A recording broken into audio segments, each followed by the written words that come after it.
کیا بات ہے عرفان بھائی، ڈسٹرب لگ رہے ہیں؟ بس یار کیا بتاؤں، میرے ابو مجھ سے محبت نہیں کرتے۔ کیا مطلب؟ دیکھو نا، جب دیکھو ڈانٹتے رہتے ہیں، ابھی بھی گھر سب کے سامنے مجھے ڈانٹ دیا، ہر بات کے لیے منع کرتے رہتے ہیں، یہ نہ کرو وہ نہ کرو، یہاں نہیں جاؤ وہاں نہیں جاؤ۔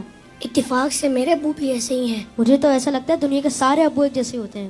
صحیح کہہ رہے ہیں آپ، نہ کہیں گھومنے لے کر جاتے ہیں اور نہ ہی کوئی میری فرمائش پوری کرتے ہیں۔ صرف سنڈے کے سنڈے دیکھنے کو ملتے ہیں، ورنہ صبح جاتے ہیں اور رات کو ہمارے سونے کے بعد آتے ہیں۔ دوسرے بچوں کے پاپا انہیں مہنگے مہنگے کھلونے اور چیزیں دلاتے ہیں، میرے ابو تو بس مجھے امید ہی دیتے رہتے ہیں۔ جی ہاں، آپ نے بالکل صحیح کہا، دنیا کے سارے ابو ایک جیسے ہی ہوتے ہیں، وہ خود سے زیادہ اپنے بچوں اور فیملی کا خیال رکھتے ہیں۔ کیا آپ نے کبھی یہ سوچا کہ کیا ان کا دل نہیں کرتا ہوگا کہ وہ بھی گھر میں رہیں، سکون سے بیٹھ کر آرام کریں؟ پتہ نہیں، شاید چاہتا تو ہوگا۔ اور جہاں تک بات ہے آپ کی فرمائشوں کی، تو ان کی سیلری ہی اتنی کم ہوتی ہوگی کہ وہ چاہ کر بھی آپ کی فرمائشیں پوری نہ کر پاتے ہوں۔ ہو سکتا ہے ہماری ضرورتیں پوری کرنے کے بعد ان کے پاس اتنے پیسے ہی نہ بچتے ہوں کہ وہ ہماری فرمائشوں کو بھی پورا کریں۔ میں نے اس طرح سے کبھی سوچا ہی نہیں۔ اور جہاں تک آنکھیں دکھانے کی بات ہے تو یہ بھی ان کی مجبوری ہے کہ ان کی ڈیوٹی ہے کہ وہ ہمیں ہمیشہ بری باتوں سے روکیں اور اچھی باتوں کی ترغیب دیں۔ اچھا فیضان بھائی، یہ بتائیں آپ کی ضرورتوں میں کوئی کمی آئی ہو؟ نہیں تو بالکل بھی نہیں۔ کبھی ایسا ہوا کہ آپ بیمار ہوئے ہوں اور آپ کے ابو کو آپ کی فکر نہیں ہوئی؟ ہماری بیماری میں سب سے زیادہ پریشان ہونے والے ہمارے ماں باپ ہیں۔ آپ کے ابو چھوڑ کر کہیں گھومنے چلے گئے ہوں؟ نہیں تو کبھی نہیں۔ کبھی ایسا ہوا کہ آپ کے ابو نے خود تو کچھ اچھا کھایا اور آپ کو نہ دیا ہو؟ کبھی نہیں۔ اگر کوئی اچھی ڈش کم ہوتی ہے تو وہ ہمیں دے دیتے ہیں اور کہتے ہیں تم کھا لو، میرا دل نہیں چاہ رہا۔ اگر یہ پیار نہیں ہے، محبت نہیں ہے، تو پھر کیا ہے؟ ماں اور باپ دونوں ہی محبت کرتے ہیں، لیکن ماں کی محبت نظر آ جاتی ہے اور باپ کی محبت کو محسوس کرنا پڑتا ہے۔ میں کتنا غلط سوچ رہا تھا اپنے ابو کے بارے میں۔ لو یو ابو۔ Love you very much. باپ باپ ہی ہوتا ہے، باپ ایک سایہ دار درخت ہوتا ہے۔ آج ان بچوں کی باتوں نے مجھے اپنے والد بھی یاد دلا دی ہے۔ واقعی اچھے کھانے انہوں نے ہمیں ہی کھلائے، اچھی چیزیں انہوں نے ہمیں ہی عطا کی۔ اور وہ بچے جن کے والدین ان کی فرمائشیں پوری نہیں کرتے نا، انہیں یہ سوچنا چاہیے۔ صرف میں بچوں سے بات نہیں کروں گا، گھر کے اور بھی افراد ہیں، زوجہ بھی ہے، بیٹی بھی ہے۔ وہ کہتی ہے ابو آپ ہمارے لیے کچھ لاتے نہیں ہیں، بیوی کہتی شوہر سے آپ کچھ لاتے نہیں۔ اس بیچارے سے تو پوچھو اس کی مجبوری کیا ہے۔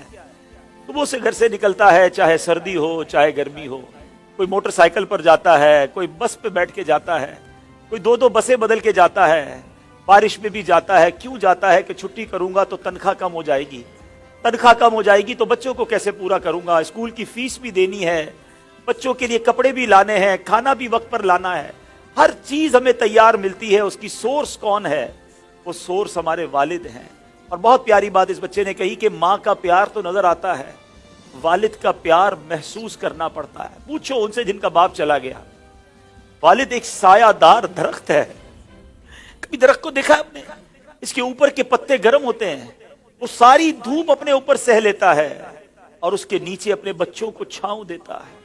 اگر لوگ بعض اوقات اپنے والد کی قدر نہیں کرتے، اپنے والد سے الجھتے ہیں، اپنے والد کو برا بھلا کہتے ہیں، یاد رکھیے میرے آقا فرماتے ہیں، اس کا مضمون یہ ہے کہ والد کی رضا میں اللہ کی رضا ہے اور والد کی ناراضی میں اللہ کی ناراضی۔ کبھی اپنے باپ کو ناراض مت کرنا۔ اگر وہ بوڑھے ہو گئے ہیں تو اب تمہاری باری آئی ہے، ان کی خدمت کرو، انہیں یہ احساس دلاؤ کہ اب میری باری ہے آپ کی خدمت کرنے کی۔ ہم اپنی ماں کو تو کہہ بیٹھتے کہ ماں میں تم سے بہت پیار کرتا ہوں۔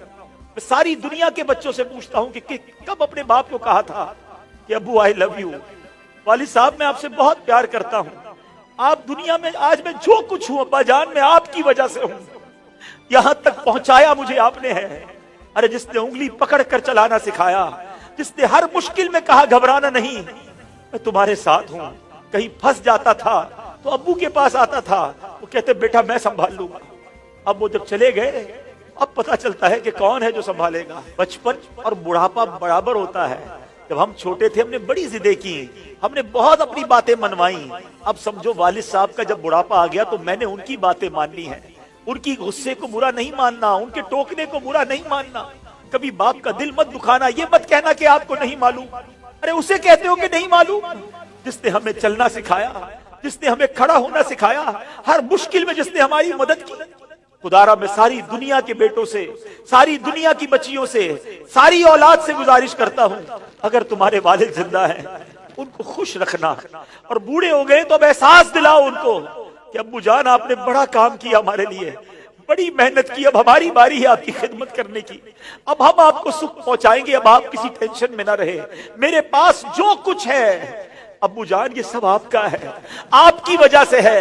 دف ہے اس اولاد پر جو اپنے والد کو کہتی ہے کہ یہ میرا ہے آپ کا نہیں ہے، میں نے کمایا ہے آپ نے نہیں کمایا۔ یہ کبھی مت کہنا میرے پاس جو کچھ ہے، جو شرافت ہے، جو عزت ہے، جو دولت ہے، وہ سب کچھ ماں باپ کی وجہ سے ہے، وہ والد کی وجہ سے بالخصوص ہے۔ اپنے والد کو بڑھاپے میں خوشی دینا، اور جن کے ماں باپ چلے گئے اب ان کے لیے خوب ایصال ثواب کرے، ان کی قبر پر جایا کرے، وہاں دعائیں کیا کرے، بڑی پیاری دعا ہے۔ آؤ آخر میں مل کر ہاتھ اٹھائیے، اپنے ماں باپ کے لیے جو قرآنی دعا ہے وہ کرتے ہیں۔ اللہم ارحمہما کما ربیانی صغیرا، اے اللہ ہمارے ماں باپ پر رحم فرما جیسا انہوں نے بچپن میں ہم پر رحم فرمایا۔ جن کے ماں باپ زندہ ہے مولا ان کو حیاتی عطا فرما، صحت عطا فرما، نیکیوں والی طویل زندگی عطا فرما، اور جن کے ماں باپ چلے گئے اے اللہ ان کی قبروں کو جنت کا باغ بنا دے، ان کی بے حساب مغفرت فرما۔ تیرے دربار میں ہم دعا کرتے ہیں، انہوں نے ہم پر بڑی مہربانیاں کی ہیں، تو ہمارے ماں باپ پر مہربانی فرما، آمین بجاہ النبی الامین صلی اللہ تعالی علیہ وسلم۔ میں ان بچوں کا شکریہ ادا کرتا ہوں، امید ہے کہ آج آپ کے اس سیگمنٹ کی وجہ سے کئی بیٹے اپنے ماں باپ بالخصوص والد کے قریب ہو جائیں گے۔ اگر کسی نے باپ کا دل دکھایا ہے آج ہی جا کے معافی مانگ لو، ان کے پیر پکڑ لو، کیونکہ والد راضی تو رب راضی، والد ناراض تو رب ناراض۔ جنت میں مصطفیٰ کے صحابہ جہاں رہے، یا رب میری دعا ہے میرے بابا وہاں رہے۔